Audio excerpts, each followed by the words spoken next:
It was a sunny morning on Whistleberry Farm, and the three little piglets, Pip, Pop, and Pap, were playing chase near the cornfield. Suddenly, whoosh! A big, blustery wind came swirling through the trees like a dancing dragon. "Hold on to your snouts," squealed Pip as their little ears flapped like flags. The wind whooshed under Pop's feet and lifted him right into the air. "Whee!" Pap tumbled into a barrel of apples, sending fruit flying everywhere. And Pip? He zipped across the yard, riding a tumbling bucket like a piggy skateboard.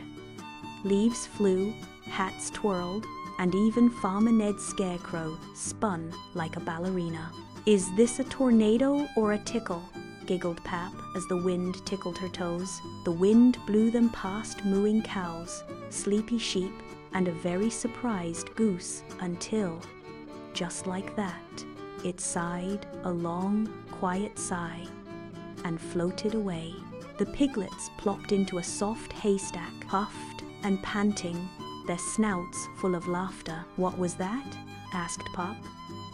"Adventure," smiled Pip. "And apple juice," said Pap, smiling lazily.